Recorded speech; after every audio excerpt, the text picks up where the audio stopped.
I spent most of my life dialing down my own desires, silencing the small voice inside me that whispered about dreams and adventures, all to center my world around others. I'm Rose, a woman past her 60s now, though I've worn the weight of sacrifice for decades, like a second skin. For as long as I can remember, my existence has been shaped around my family, especially my daughter and late husband's needs. It wasn't that I didn't love them. I did, fiercely. But somewhere along the way, I lost sight of myself. In my younger years, I dreamed about being a school teacher. I loved working with kids, and I had plans to study and build a career. But soon after marrying Henry, those plans dissolved quietly. His job demanded constant moves, and with 2 kids in quick succession, someone had to stay home. That someone was me. So I traded lesson plans for diapers and bedtime stories, volunteering every morning at the school instead of teaching.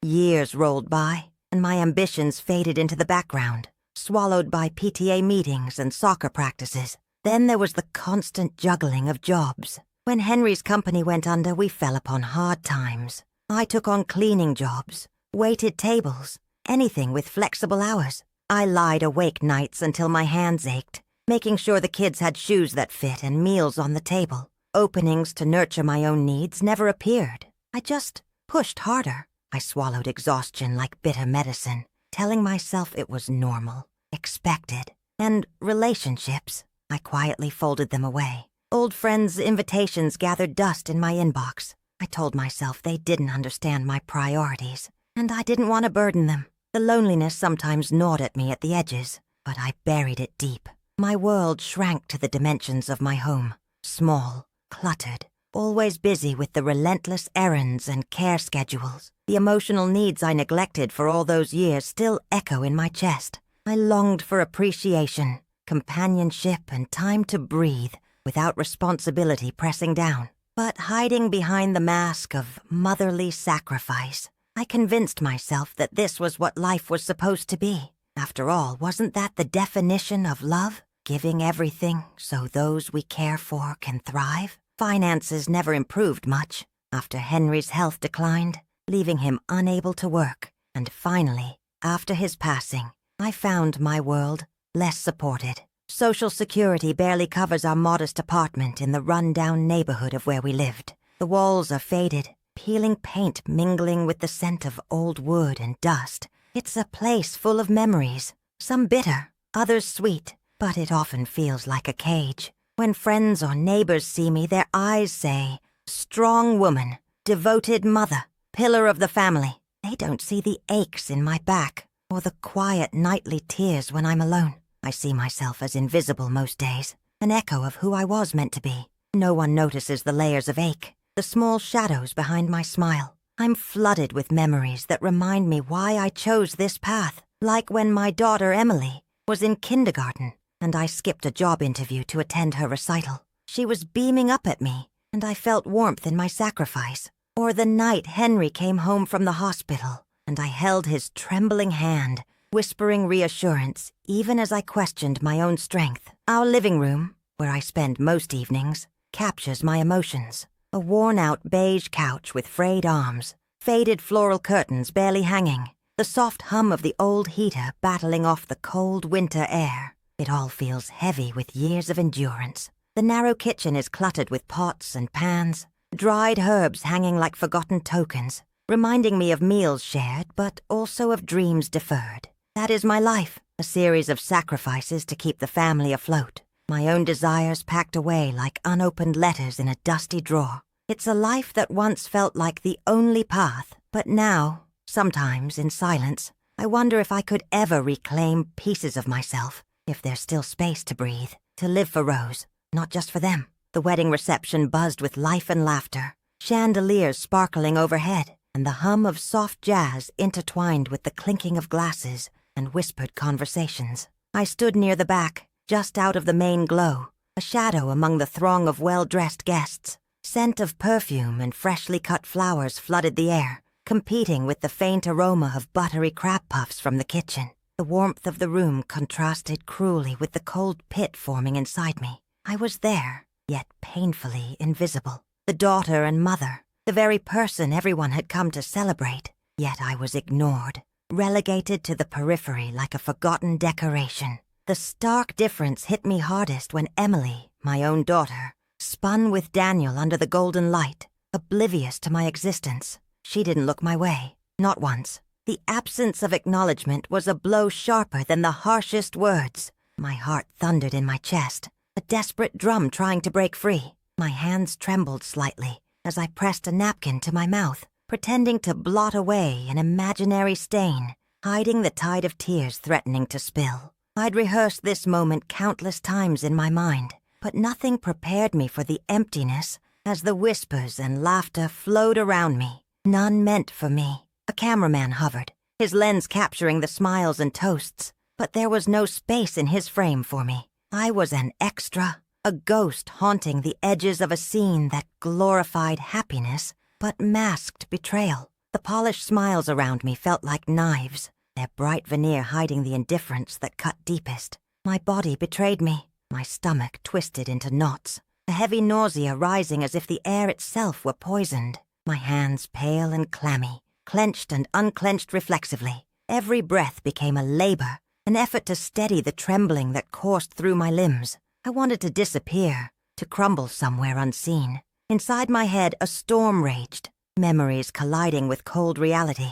The countless sacrifices made silently over the years, the forgotten birthdays, the sleepless nights spent worrying and working, the open wounds of invisible battles. And yet, here I was, treated like an inconvenient shadow. The casual dismissal stung most. Emily's friends barely avoided glances, their polite smiles thin and strained when they passed me. The caterers, the servers, even distant relatives spoke over me as though I were air. I caught scraps of conversations, too loud in the quiet, dripping with condescension. "Who invited her anyway?" whispered one voice, thick with disdain. "Looks like she's just here to pick up the tab," sneered another, barely biting back a laugh. I swallowed hard, each word a jab. My knees weak, I gripped the edge of a nearby table. The polished wood was cool beneath my sweaty palms, a small anchor in the sea of turmoil. The weight of humiliation drowned me deeper with every passing second. No one reached out, no one cared.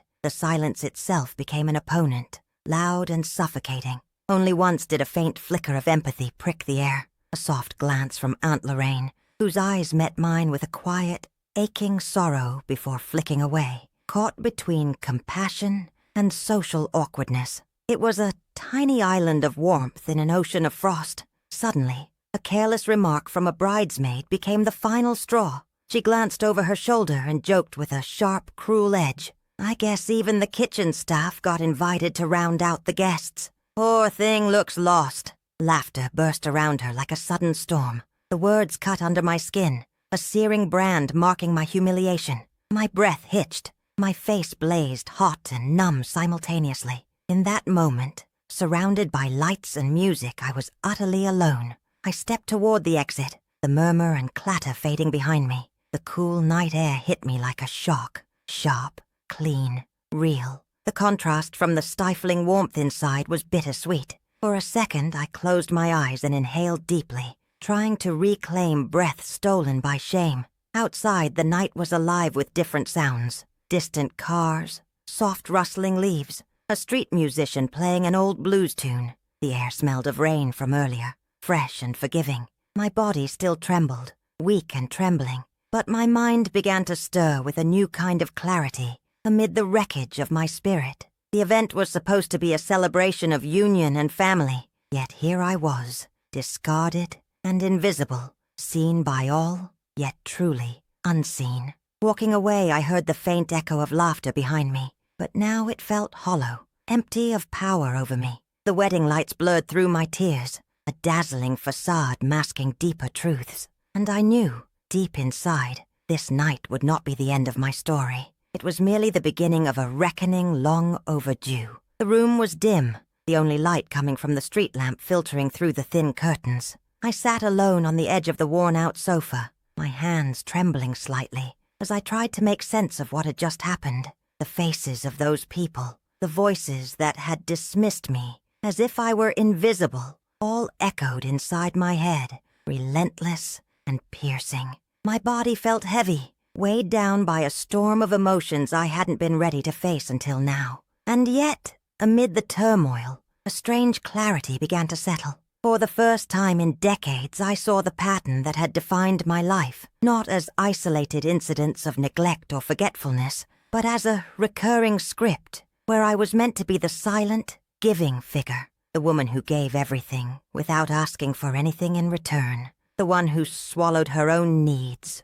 hopes, and desires so that others could live without inconvenience. This realization struck me like a cold blade. How many times had I convinced myself that it was my role? How deeply had I buried the truth that I was being used, exploited even, by those I loved? The truth hit me in waves. I saw in sharp relief the sacrifices I'd made. The moments I had once told myself were for love, but now felt like chains. Giving up my career dreams to support a family that barely saw me. Working long hours in jobs that left me exhausted, but that they took for granted. Abandoning friendships and personal joys to become a caregiver, an invisible pillar. Each memory was a weight, each sacrifice a link in the chain that tethered me to invisibility. I gripped the armrest, my knuckles white, feeling the rough fabric bite into my skin, an anchor pulling me through the flood of emotions. I pictured the small mirror standing on the hallway table, cracked at one corner, where I had avoided looking at my reflection too long. Tonight, hesitantly, I imagined turning to face myself, to see what I had ignored for so long. Tired eyes masked by forced smiles, a soul weary from too much giving and too little recognition. Suddenly, a quiet voice inside me spoke, trembling but firm. I have been living in the shadows of others' lives. For too long, I've been invisible, not because they don't see me, but because I have allowed it. It wasn't a sudden burst of anger or defiance, but a steady, awakening truth that began to rise from the depths of long-denied pain. I remember 2 moments in particular with new eyes. The day I turned down the promotion at work, convincing myself the family needed me more than I needed growth. Now I saw it as the first step into self-erasure. And the night my son, barely an adult, took my savings promising he'd repay me, a promise that vanished as quickly as it was made. What I'd thought was love and sacrifice was, in part, a pattern of exploitation hidden by necessity and affection. The air around me felt thick, but with a strange energy, not the suffocating weight of defeat, but the stirring of something greater, the seed of change. I stood up slowly, feeling the cold floor beneath my feet, grounding me as I wrestled with the truth. Each step toward my bedroom was like reclaiming a piece of myself, a quiet but profound act of resistance. I reached the door of my small room, the place that had been a sanctuary and a cage. The cluttered desk by the window looked inviting now, a symbol of what could be, a space for plans, dreams, and eventually actions. Sitting down, I traced the scratches on the wooden surface and thought about all the times I had ignored my own voice. I am more than a caretaker, I thought. I deserve to be seen. I deserve to live for myself, to find joy not only in others' happiness, but in my own. Although fear flickered at the edges of my mind, fear of change, of loneliness, of stepping into the unknown, it was countered by a new and fierce determination. The pain that had once threatened to drown me now fueled a resolve as steady as the dawn. In this silent hour, I made an unspoken promise to myself to break free from this invisible role, to rebuild my boundaries and reclaim my worth. This was not a moment for impulsive anger, but for calm, resolute action. The road ahead would be long and uncertain, but I was no longer willing to be a shadow in my own life. With a deep breath, I rose from the chair and looked once more toward the window at the first hint of morning light. It was fragile, pale, but full of promise. And with that light, a new chapter quietly began, not of vengeance, but of liberation. The morning light filtered through the cracked window of the small apartment where I had taken refuge. The musty scent of old wood and forgotten dreams mingled with the faint aroma of brewing coffee from the street below. I sat cross-legged on the worn rug, eyes fixed on the slender piece of paper in my hand, a simple eviction notice that, ironically, felt like the final push I needed. For decades, I had been the silent pillar holding others up, a shadow in the background, absorbing their needs and pain until my own voice was a barely audible whisper. But today, That whisper began demanding to be heard. Today I decided to break the pattern, not with a shout, not with confrontation, but with deliberate, calm resolve. The plan was straightforward yet radical. I would reclaim small territories of my life, quietly but firmly. Today's target, the family's shared mailbox, a symbol of endless control and intrusion. Letters, bills, demands, all funneled through a space meant to bind me to obligations I no longer wished to bear. Instead of surrendering to the routine of collecting and distributing, I would intercept, redirect, and assert control. Leaving the apartment,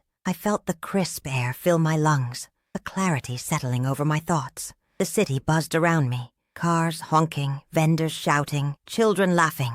But inside, a profound stillness reigned. Every step was a conscious choice toward freedom. Approaching the mailbox in front of the worn brick house I once called home, a surge of memories flushed through me. The arguments half heard through the walls, the children's laughter that sometimes felt like a chain, the cold silences that swallowed entire nights. My fingers trembled slightly, but I steadied them. This was not defiance for the sake of rebellion. It was careful crafting of boundaries. I slid the key into the lock, the metal cold against my palm. Inside were piles of paper, unanswered demands, unpaid bills, reminders of debts owed not just in money but in sacrifice. Rather than sorting them as before, I began placing the unopened envelopes into a small bag I carried, to be dealt with on my terms. The reaction came swiftly but predictably. A voice from the street startled me. A neighbor, noticing my presence. "Hey, aren't you going to at least tell them?" he asked, eyebrows raised in disbelief. I only smiled gently, a smile that held no malice and no apology. "I'm telling myself," I replied quietly, before turning away. That smile became my shield as I walked back toward the bus stop, feeling the soft weight of my choices settling over my shoulders. There was power in this, an unexpected victory that ignited a flicker of light within the dark corridors of my heart. Planning the next moves required a patience unfamiliar to me. I crafted messages, not confrontational but clear, postponing payments, setting new terms, and telling stories of my new boundaries. The first letter was sent with a pounding heart but steady hand. Each response, or sometimes the glaring silence, became fuel for my resolve rather than discouragement. Days blended into weeks. I rose early to clean floors at the assisted living center, my hands hardened but my spirit soaring. With every sweep of the mop,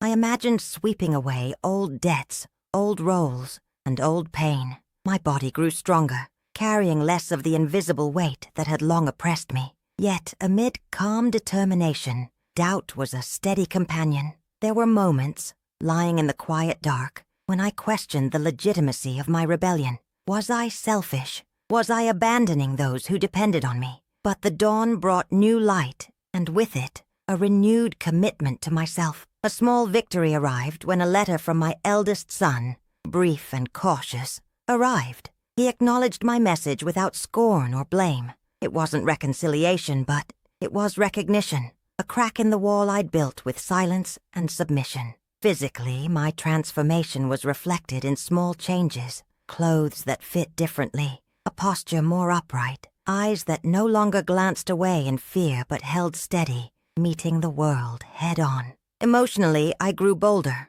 the ghosts of past sacrifices slowly retreating before the light of newfound autonomy. One evening, after a long shift, I sat alone on the balcony with a cup of tea cooling between my hands. The city lights shimmered like distant stars, and a soft breeze played through my hair. I allowed myself a quiet smile, small but fierce. This was just the beginning. The stone I had carried for so long was finally cracking. I was breaking free, not with noise or fury, but with quiet resolve. And with each mindful action, I was reclaiming parts of myself, long buried under years of self-denial. A new symbol emerged for me, a simple houseplant, stubbornly growing through cracked pavement outside the building where I worked. It was neither delicate nor demanding, just persistent. Like that plant, I was rooted now, ready to push through whatever surface fate placed before me. The world had not slowed for me. If anything,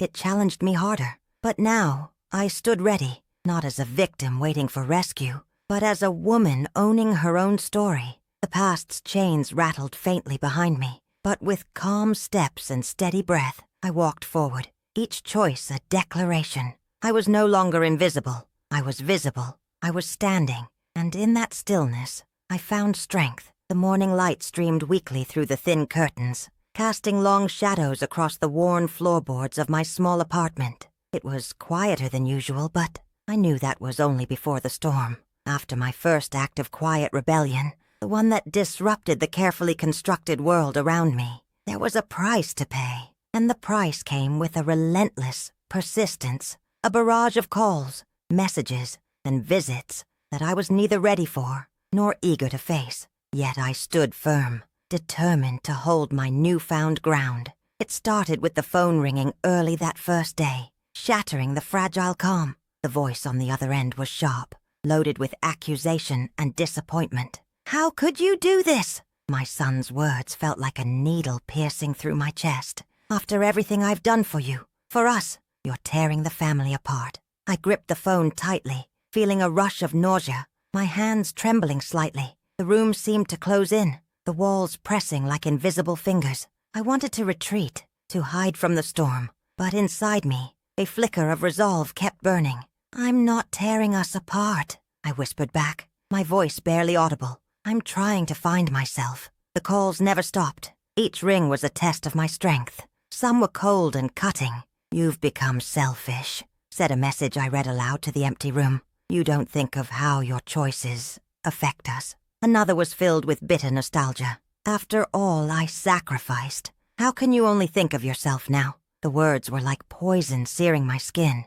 The texts and calls poured in, each one a tactic to erode my will. They tried guilting me, shaming me, tempting me to surrender and slip back into the shadows. One afternoon, I overheard my daughter on the phone with a friend, her voice heavy with frustration. "Mom doesn't understand what's at stake," she said. "She's throwing everything away. It's like she's forgotten who she is." I stood frozen, the sting of those words sinking deeper than I expected. Visits followed. Unexpected knocks at the door became a daily ritual. The familiar faces that looked on with a mixture of concern and veiled judgment. My daughters, my son, even distant relatives, all urging me to reconsider. "This isn't you," one said softly, clutching my hand as if it would bring me back. "You're making a mistake." I listened to their voices, felt the heat of their eyes on me, but answered only with quiet calm. "This is exactly who I am becoming," I said firmly, trying to keep the tremor from my voice. "I'm done living in shadows." In the early days of this resistance, I stumbled often. Long nights spent curled on the sagging couch, thoughts swirling in endless circles. Was I wrong? Was I selfish? Was I hurting the ones I loved? The doubt was a heavy mantle, but it was also the fire forging a new kind of courage within me. I began to draw lines, invisible but inviolable. A call went unanswered when voices raised and accusations flew. A message left unread when it was filled with blame. When one afternoon a cousin arrived, uninvited, bearing more words of reproach, I answered the door with quiet clarity. "I cannot do this anymore. Please respect my wishes." That day, for the first time, I felt the sharp sting of disbelief in their eyes. How could I be so calm, so unyielding? Yet beneath the surface, a small victory bloomed, bright and fierce as firelight. I was no longer a shadow. I was stepping into the light. One night, as rain pattered against the window panes, an old friend came to see me. Someone who had stood by my side through life's storms, or so I thought. Her face was a mask of concern, but behind it lay skepticism and judgment. "Maybe you're being too hard on yourself," she said gently, voice low, as though sharing a secret. "This path you're on, it's dangerous. You're risking everything. Don't you think about the damage you're causing?" I looked at her, really looked, and saw not a friend, but a tether to my old life. "This isn't damage," I answered quietly, but with all the strength I could muster. "It's emancipation." The room seemed to tilt, the tension palpable. Our conversation was brief, filled with unspoken truths. When she left, I felt a mix of sadness and relief wash over me. My circle was shrinking, but the space it left was opening for something new, something I had long denied myself. Isolation crept in during the quiet hours. I sometimes found myself reaching for the phone, fingers hovering over numbers, only to pull back and step away. The loneliness was sharp and gnawed at me, but even in those moments, I found sparks of hope. I began to write, putting thoughts and dreams onto paper. Dreams of a life that belonged only to me, where I was no longer the woman who sacrificed herself to others' expectations. The pressure to conform didn't ease. There were 3 calls one day where voices were harsher, edged with desperation and anger. "You're breaking us," one voice snarled. "You think you can just walk away? You're crazy." And then a knock came late one evening. It was my son. His face was desperate, eyes searching mine for some sign that I would relent. "Mom, please," he pleaded. "Think about what you're doing." I looked back without flinching. "I am thinking," I said simply, "and this is the only way for me to live." Setting these boundaries was painful but necessary. I began to meet my own needs where no one else had ever seen fit to do so.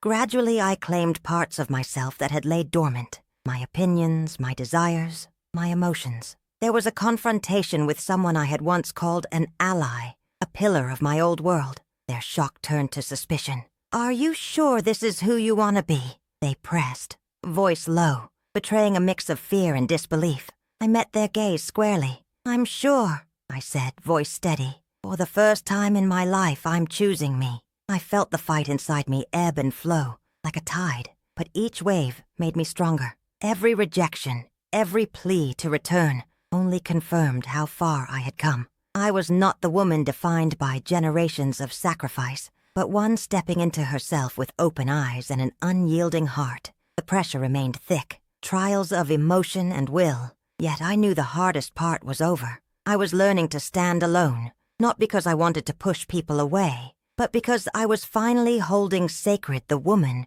who had been buried beneath sacrifice for so long. In this quiet resistance, each day became a testament to my resilience. I was learning to say no, to protect myself, to demand respect not out of fear or obligation, but because I valued myself. And as the days passed, the silence between the calls felt lighter, the space around me less claustrophobic. I had no idea what lay ahead, but I knew the path was mine to walk, and that was enough. For the first time in my life, I wasn't waiting for someone else's permission to live. I had slipped the chains of expectation and was stepping boldly into who I had always been beneath it all, free. As the days wore on, the barrage of calls, messages, and visits tried to suffocate me. Each attempt to pull me back into the old patterns felt like a dial tone ringing in a neglected room. Endless, mechanical, with no hope of connection. My phone buzzed relentlessly, flashing names that once meant solace but now carried chains. Guilt, manipulation, threats woven with the desperate hope to reinstate control. The voice on the other end was often cloaked in softness, but the sharp edges of expectation pierced through. "How could you do this to us? To me? Think about what you're throwing away," they said. Every word was a needle threading through the worn fabric of my resolve. Despite the growing pressure, I held firm. I'd carved out a new boundary, a fragile but vital line between who I was and who they demanded me to be. I started to perceive the patterns in their approach, the subtle veils of concern masking possession, the pointed questions that sought confessions, the silent treatments designed to break the spirit. Each interaction was a game of mental chess. I was learning to anticipate the moves, ready to counter without falling into emotional traps. But isolation crept in, cloaked in the quiet moments between these assaults. Late nights found me alone, the silence filled with doubts I tried to silence. Was I selfish? Ungrateful? Madness whispered in the corners, echoing the accusations hurled during the confrontations. I remembered the sneers disguised as advice, the raised eyebrows at my newfound independence. Even a once trusted ally confronted me, questioning my motives with a mixture of concern and disbelief. "Are you sure this isn't just anger talking? Maybe you're just lost right now," they said quietly. That moment stung more than any attack. It revealed the fragility of support when faced with upheaval. In those hollow hours, I forged new defenses, brighter and stronger than before. I began to redefine my identity not by sacrifice or silence, but by clear, firm boundaries. With steady hands, I delineated time and space that belonged solely to me. No longer did I answer every call or oblige every request. This newfound autonomy was strange and thrilling, like stepping onto solid ground after years adrift in dark waters. A pivotal contact came in the form of a letter, unsolicited, unexpected. Its tone was conciliatory, careful to sound reasonable. The sender urged for peace and understanding, framing my decision as an unfortunate misunderstanding, a phase that would pass. The letter was a ploy, yet it signaled their need to control the narrative. I read it twice, recognizing the subtle entreaties for permission to re-enter my life, but I felt no impulse to respond. This silence was my answer, a quiet rebellion that spoke louder than words. At times, the oppressive weight of years pressed heavily on me. The fatigue was not just of the body, but of the spirit, the constant battle to affirm my worth against a tide of denigration. Yet, within me, a small flame refused to dim. It flickered during moments of doubt, but never extinguished. Each time I rose to confront another wave of manipulation, I felt a bit stronger, a bit clearer in my purpose. I began documenting my experiences, writing down the confrontations, the feelings, and the progress. This act of recording was cathartic, a mirror reflecting the depth of my journey. It helped to dispel the fog of confusion and showed me how far I had come. In these pages, I found truths I had buried, that my needs mattered, that my voice deserved to be heard, that I was not defined by others' demands. Even the hardest days brought moments of light, brief exchanges with new friends who saw me without judgment, who listened without exigency. Their sincerity was a balm, reinforcing the lesson I was learning. Relationships must be reciprocal, not a stage for sacrifice. I cherished these connections fiercely, even as I mourned the loss of some who could not understand the change. The confrontation with that old ally lingered in my mind, a reminder that not all battles would be won with ease, but it also revealed that strength lays not only in fighting, but in the courage to let go. I refused to be swayed back into silence or submission. Instead, I chose myself, a choice that felt like shedding a heavy cloak. Night after night, I rehearsed the boundaries silently, felt the tension ebb as I learned to breathe on my own terms. The path ahead was uncertain, jagged at times, but it was mine. I stood at the threshold of a new existence, one where my autonomy was not negotiable. Through the turmoil, I understood that this struggle was part of awakening, a painful yet necessary rebirth. Each attempt at intrusion, each guilt-laden plea, was a test of my resolve. And with every test, I found my voice growing stronger, my will unyielding. As I closed the chapter of relentless pressure and veiled threats, I opened one filled with quiet strength and clarity. The contrasts between past and present sharpened. Where once I was shadowed by dependency, now I moved in the light of self-determination. This journey was far from over, but I faced it differently now, armed with boundaries, supported by authenticity, and buoyed by the simple knowledge that I was worthy of peace. The ties that once bound me had loosened, and though the echoes of old voices remained, they no longer held power over me. In this emerging freedom, I found not just survival, but the first steps toward flourishing. My future was no longer written by others, but by my own hand, steady and sure. This was my truth, and I chose to live it fully, without apology or fear. I stood at the worn threshold of that cramped living room, the place where years of silence and unresolved wounds coiled tightly between these faded walls. The dim light filtered through dirty curtains, casting shadows that danced like ghosts on the peeling wallpaper. My pulse thundered in my ears as I gripped the strap of my bag tighter, breathing in the stale air vaporized with the scent of tobacco and forgotten grievances. This confrontation, the one I had replayed over and over in my mind, had finally come. I could feel the weight of every minute leading up to this moment pressing against my chest, but beneath the pressure, a stir of fierce determination was kindling. He sat slouched on the cracked leather sofa, eyes narrowing as they met mine. His gaze was both wary and calculating, but masked it with a facade of indifference. "So, you decided to show up?" His voice was low, edged with a cold sharpness I hadn't heard in a long time. "Yes," I answered coolly. "I need to speak. No more avoidance." Each word felt heavy, deliberate, like laying bricks for a new foundation. For years I've lived in the shadow of everything you said and did. I carried burdens that weren't mine, and today I'm reclaiming myself. A bitter smile curled on his lips. Reclaim? You think you're the victim here? After all the sacrifices I made? After all those times I held the family together? His voice pitched higher, shaking with both anger and desperation. You're selfish, ungrateful. You think breaking away fixes everything? It just ruins what little we have left. I stood my ground. You never saw what I gave up. I gave up my dreams, relationships, my very identity, so you could thrive. But I was invisible, not just to you, but to myself. For a fleeting second, my voice cracked, then strengthened. This isn't about ruining anything. This is about creating something for me. He rose abruptly, the chair scraping harshly against the worn floorboards. The anger in him was a slap in the face, but I didn't flinch. He towered over me, trying to intimidate, demanding the deference he'd always expected. You're making a mistake. No one supports this madness. You'll end up alone. No friends, no family. Just an empty shell. I met his glare, a steel edge cutting through the tremor of past fear. Better an empty shell than a shackle. I'm choosing myself, not your approval. I am done shrinking to fit into your world. His lips pressed into a hard line, and his eyes flickered with a mixture of frustration and something like fear. You don't understand. You never have. You're throwing away everything.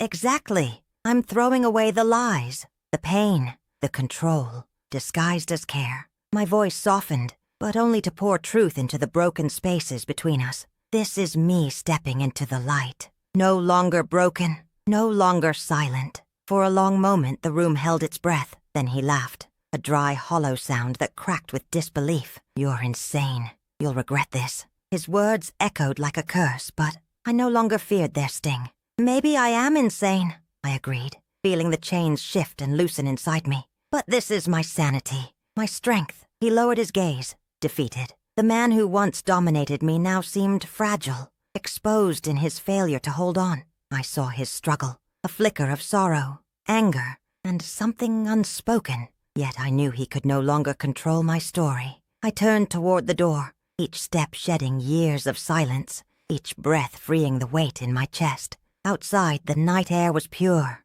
and cold, filled with the scent of rain on dry earth. The city hummed quietly in the distance, indifferent yet alive. The darkness was no longer a shroud, but an invitation to begin again. As I closed the door softly behind me, I felt the finality of my choice settle in. A sharp, clear truth that I had begun to live for myself. The past would not vanish completely, but it no longer held dominion. The light I sought was inside me, fierce and unyielding. I am not who I was. I whispered into the night. I am more. I am free. The morning sun spilled through the curtains in a gentle golden glow, warming the small kitchen where I sat at the table, a fresh cup of tea steaming between my hands. The sunlight felt different now, softer, kinder, like a promise, not a reminder. It filtered through the leaves visible outside the window, painting dappled patterns on the walls and floor, a far cry from the cold, dim spaces I once knew. This was my space now, quiet, calm, and breathing with me. After everything, I had finally carved out room to simply be myself. For years, my life was a mosaic of other people's needs and demands, each piece a sacrifice, each color faded from too much wear. But today, the colors were richer, the pieces shifting into a new, whole picture, one I was slowly piecing together with cautious hope. I reached into my pocket and pulled out a small, smooth stone I found on my morning walk the day after the confrontation. It was cool and heavy in my palm, a tangible reminder of my decision to stand firm. No grand gestures, no fire and fury, just quiet resolution. The stone symbolized my new foundation, the grounded place from which I would rebuild. I placed it on the table next to my tea, feeling the weight of it steady me, steady my breath. The scent of chamomile filled the air as I inhaled deeply, the flavor in my mouth soothing what felt like a lifetime of unrest. Outside, birds sang, not the frantic chirps I'd heard in the chaos of past years, but gentle, deliberate notes that blended into the morning breeze. It was a song about freedom and renewal, and somehow I was part of it. In the last few weeks, I began weaving threads of connection with people who met me halfway, who listened without agenda, who valued me simply for myself. No guilt, no expectation, but mutual care. That was new and strange, but beautifully alive. I met Sarah, a neighbor over the fence. She brought over homemade pie, the scent of baked apples and cinnamon softening the edges of my solitude. We talked about small things, gardens, books, the way sunlight changes through the seasons. The simple acts tied me back to life, like ropes pulling me from a dark place. That afternoon, I prepared a small corner of the living room that had long been neglected. I cleaned, dusted, and set up a small altar for my new beginning, a candle in soft blue, symbolizing calm and clarity, the stone from the walk, a photograph of the wild ocean I dream of visiting someday, and an old notebook where I'd started writing again. Notes, poems, letters to myself. These objects weren't mere tokens. They were oaths, quiet promises that I would nurture this fragile, resilient self. When evening came, I lit the candle. The flame danced and flickered on the walls, casting gentle shadows that reminded me of how far I had come. I closed my eyes and let a slow, deep breath unfurl inside me, like a flower opening after a long winter. The light was small but real. It warmed the space, and I imagined it warming my heart. Questions about the past no longer gripped me the same way. I acknowledged the wounds, but they no longer bled into every corner of thought. Forgiveness, whether for others or myself, wasn't the end goal. Survival, growth, and peace were. I allowed myself to mourn what was lost, without being trapped by it. A soft knock on the door startled me. It was Sarah again, smiling, holding 2 cups of tea. Without a word, she stepped inside, setting 1 cup beside mine. We sat together quietly, sharing the warmth, 2 souls learning how to live fully, without diminishing each other. In that moment of shared presence, I felt a delicate but profound shift. The world outside, once a place of exile and battle, was slowly becoming a garden, tended by hands both gentle and firm. I wasn't alone. I was no longer invisible. As the night deepened beyond the window pane, I whispered to myself, I am here. I am enough. And for the first time in a long while, those words felt like a home,